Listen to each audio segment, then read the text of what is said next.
Hi learners, நாம் இப்போ unstructured research பற்றி பார்க்க போகிறோம். அன்ஸ்ட்ரக்சர்ட் ரிசர்ச்சில் ரிசர்ச் ப்ராப்ளம் என்ன அப்படின்றது ரிசர்ச்சர் முந்தையே திங்க் பண்ணி வச்சுருக்க மாட்டாங்க.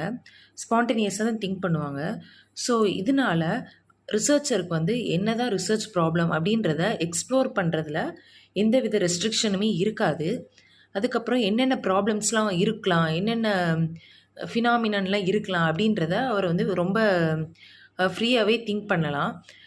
அன்ஸ்ட்ரக்சர்ட் ரிசர்ச் நம்ம எப்போல்லாம் யூஸ் பண்ணலாம் அப்படின்னா, எக்ஸ்ப்ளோரேட்டரி அண்ட் எத்னோகிராஃபிக் ரிசர்ச் ஸ்டடீஸில் எக்ஸ்ப்ளோரேட்டரி ரிசர்ச் அப்படின்னா அந்த ரிசர்ச் பற்றி நமக்கு ப்ரீவியஸாக எந்த நாலேஜ் ஆர் இன்ஃபர்மேஷன் எதுவுமே இருக்காது.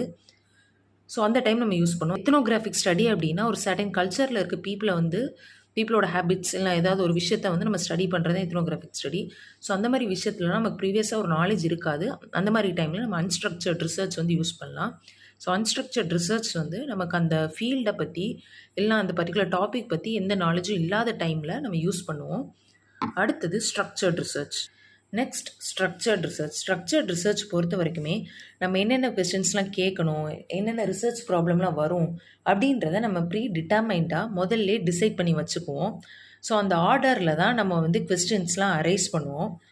ஃபார் எக்ஸாம்பிள் கொஸ்டினர் நம்ம முதல்ல இந்த கொஸ்டின்ஸ்லாம் டிசைட் பண்ணி வச்சுக்குவோம். அந்த ஃப்ரேம் பண்ணி வச்ச கொஸ்டினுக்கு ஏற்ற மாதிரி தான் நம்ம கொஸ்டின் ரெஸ்பாண்டன்ஸ் கிட்ட கேட்போம். அடுத்தது ஸ்ட்ரக்சர்ட் ரிசர்ச் பொறுத்த வரைக்குமே நம்ம புதுசாக ஏதாவது இன்ஃபர்மேஷன் கேட்கணும் அப்படின்னா நம்மளால் கேட்க முடியாது. ஸ்ட்ரக்சர்ட் ரிசர்ச்சில் நம்ம ஹைப்போதசிஸ், ஸ்டாட்டிஸ்டிக்கல் அனாலிசிஸ் அந்த மாதிரிலாம் நிறைய யூஸ் பண்ணுவோம். ஸோ அது ஒரு குவான்டிடேட்டிவ் ரிசர்ச். இது unstructured research, qualitative research. Thank you.